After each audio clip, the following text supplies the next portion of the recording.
artículo 1911. Se cede un derecho litigioso cuando el objeto directo de la cesión es el evento incierto de la litis, del que no se hace responsable el cedente. Se entiende litigioso el derecho para los efectos de los siguientes artículos, desde que se notifica judicialmente la demanda. ¿Ya? ¿Se pueden ceder los derechos? Sí. ¿Y qué pasa, qué pasa si hay juicio?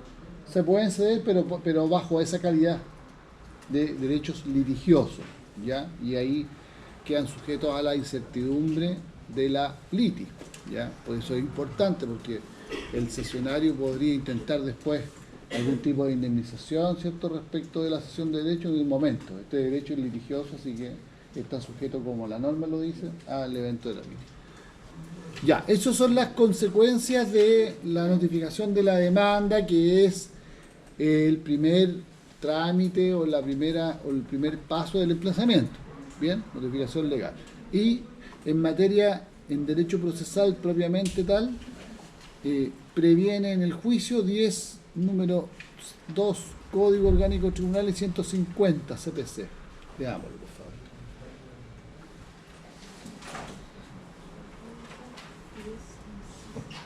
Del COT.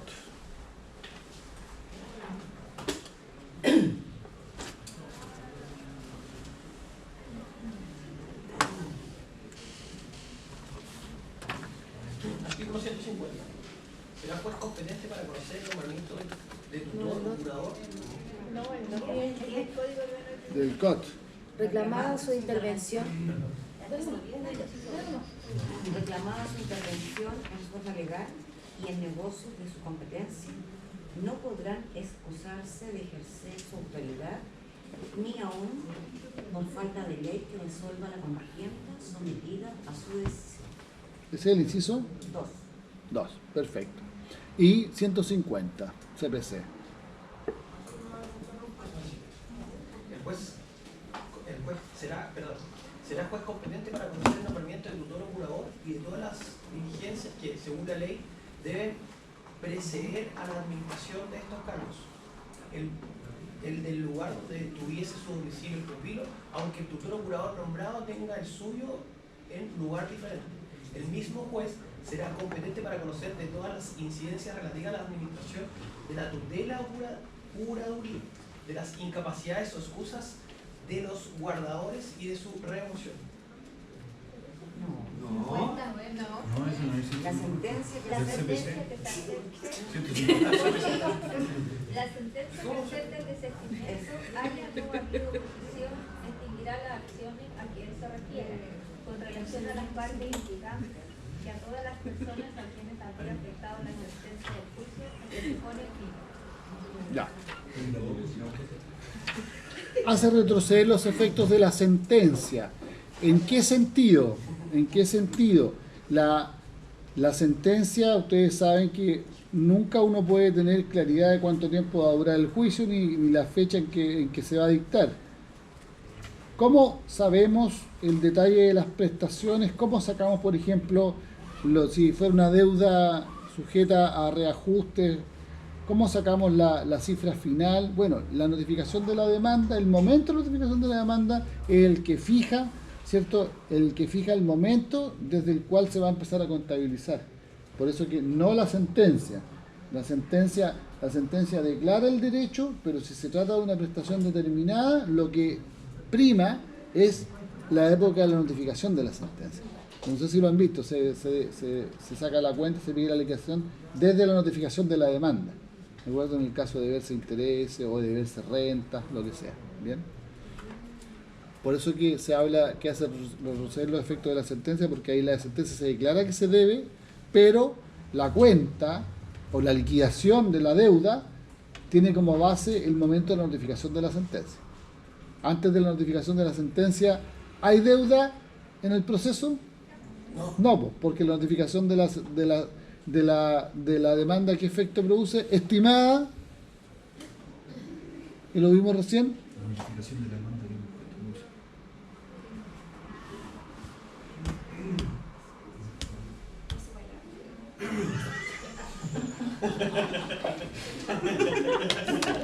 que Estimada Estimada alumna de apellido Talamilla,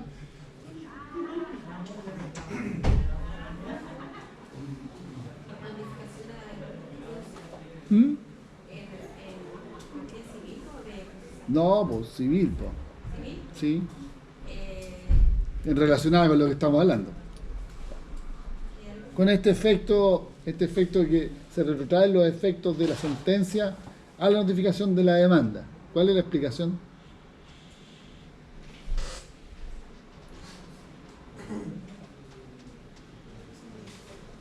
Porque la notificación de la demanda, ¿qué es lo que hace respecto al deudor? Lo constituye en mora. Y como fue constituido en mora en el momento de notificar, desde ahí se cuentan las prestaciones debidas. ¿Se entiende, no? Sí. Ya, si no, imagínense, ¿desde cuándo? Me debe hace 3 años, ya entonces yo lo voy a cobrar todo y con intereses, con todo, porque está en mora. No está en mora desde que notifico la demanda. ¿Ya? Se fijan ahí este es uno de los puntos en donde a uno le queda muy claro la relevancia de la notificación de la demanda, de los efectos.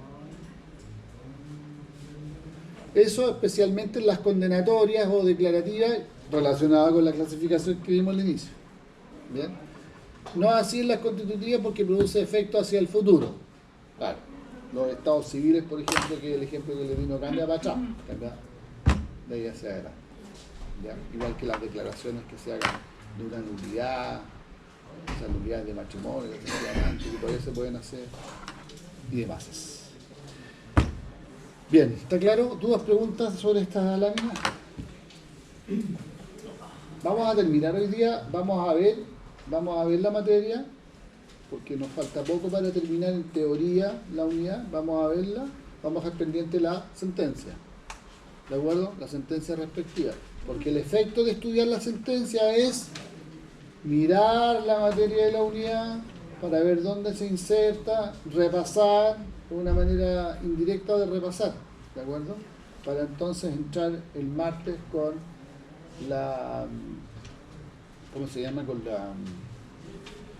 la revisión de la sentencia, que va a servir como de repaso, porque esta unidad va a entrar en la recuperativa del cuerpo, ¿ya? Porque es acumulativa, según el reglamento, ¿ya? Eso es. Y ahí veremos cuánto espacio de tiempo va a tener ese día para avanzar en la unidad número 5, que algo vamos a tener que hacer, así que el tiempo se nos viene encima, ¿ya? Esa es la secuela. Excepciones. Actitudes del demandado, defensa, estamos emplazados, de acuerdo, legalmente, con todos los efectos que esa relación procesal ha creado para el juez, que se vincula con las partes, y ahora vamos a ver, primero hay una vinculación de la parte con el juez, ¿cierto? Cuando le presenta la demanda, el juez analiza la acción, analiza el procedimiento, le dice ya, listo. Notifíquese, traslado. Ya, y ahí pasa, ¿cierto? Y ahí se arma la relación procesal y empezamos entre todos a conversar ante el tribunal. Ahora vamos para el otro lado, vamos para el demandado. Profesor, usted antes dijo de que el emplazamiento estaba constituido por dos elementos, la notificación legal y un plazo. Sí. Ese plazo son los 18 días. ¿Cuándo dije 18? No, le estoy preguntando. ¿Y por qué me pregunta eso? Yo dije la notificación y el plazo. Sí. ¿Hablé de número? No. ¿Quiere que hable de número? No. Ya, listo. Suficiente. Ya, porque si nos metemos con los plazos, porque lo que pasa, estimada alumna, estimada, lo que pasa es que el plazo de emplazamiento no es uno solo, porque hay que aplicar además la tabla. ¿Ha escuchado la palabra tabla de emplazamiento? No, mejor no la escuche todavía. Porque la tabla de emplazamiento hace que ese plazo sea variable. El intendente habló de la contestación de la... Porque está asociado... Pero yo no he hablado de plazos.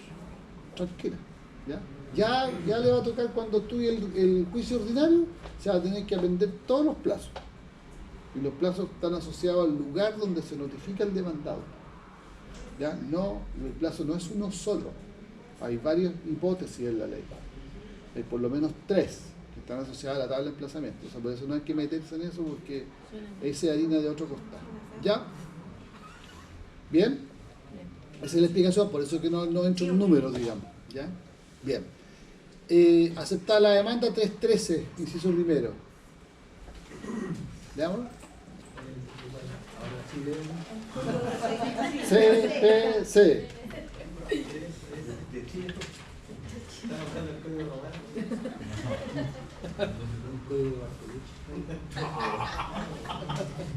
Artículo 313.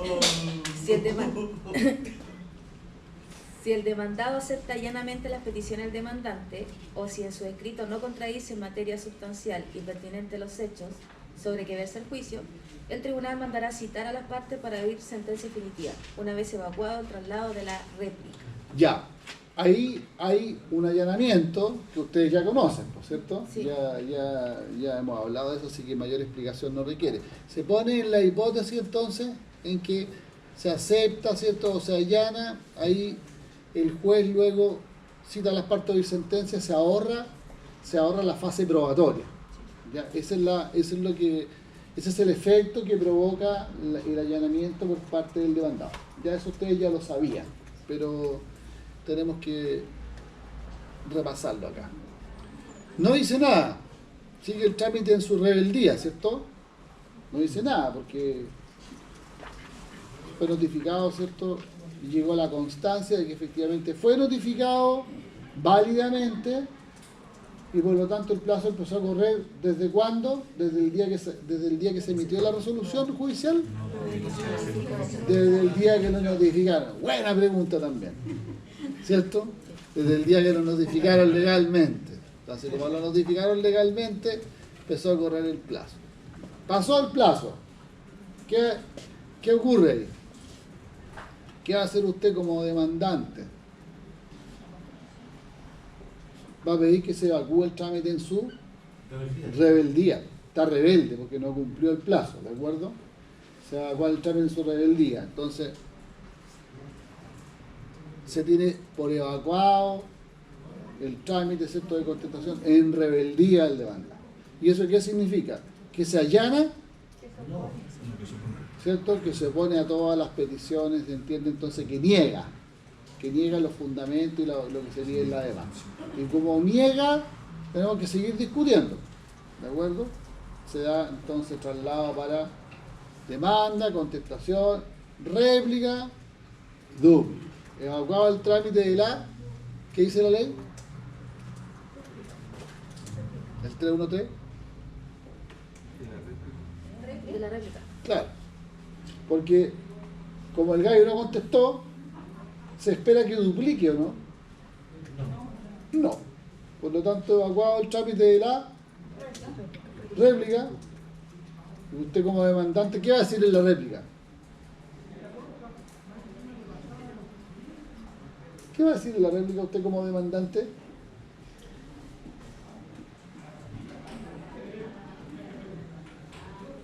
¿Se va a hacer cargo de la contestación? La demanda, ¿cierto? Se va a ratificar la demanda nomás, ¿de acuerdo? Porque no hay nada que decir, sino que se tiene que ratificar lo que expuesto en la demanda, y sus fundamentos, ¿cierto? Porque no tenemos una oposición expresa, tenemos una oposición tácita, por eso se llama contestación tácita cuando el tipo no contesta, ¿cierto? Ya, en rebeldía. Y la otra posibilidad, que es la regla general, es que la persona se defienda. Esta es una pregunta de examen de grado, ¿eh? Profesor, Por si acaso, así que tienen que sabérsela desde ya, ¿sí? ¿Qué? es que ahí dice ratificar la demanda, no hay una posición tácita, pero ¿y qué pasaría entonces? ¿Se acepta lo que está pidiendo el demandado? Cuando se allana expresamente, solamente. No, pero me refiero al que estaba diciendo recién cuando el No dice demandado nada. rebeldía. Cuando no, la rebeldía significa que el tipo no contestó. Y la pregunta es, ¿cuál es el efecto de no haber contestado la demanda? Se entiende que niega la demanda. Niega los fundamentos y las peticiones de la demanda. Por eso es que se da traslado para replicar. Y evacuada la réplica, el juez tiene que hacer lo que dice el artículo. ¿De acabamos de leer. Leámoslo de nuevo.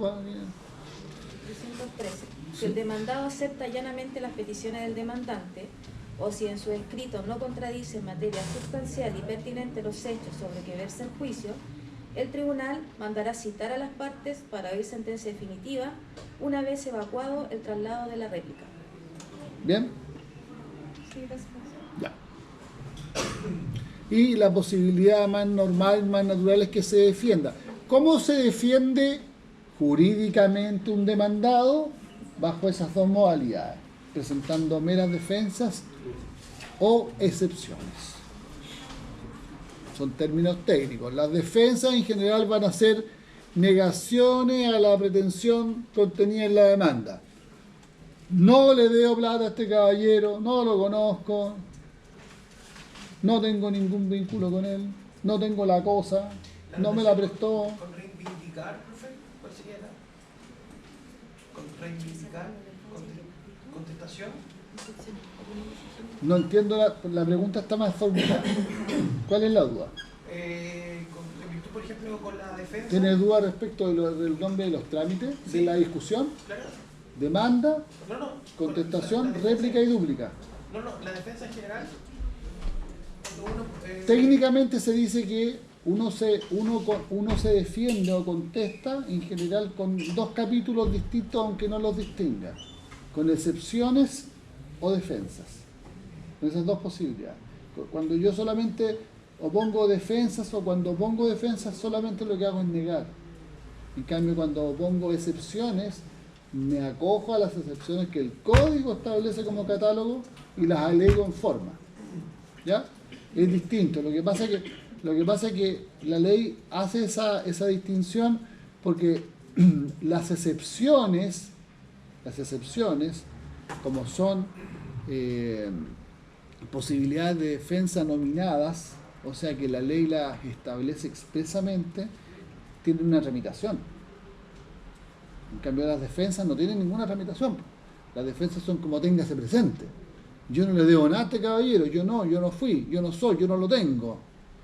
¿De acuerdo? Pero distintos son las excepciones, porque las excepciones, les insisto, son modalidades formales de defenderse, que están expresamente reguladas en la ley y por lo tanto deben ser sometidas a una tramitación.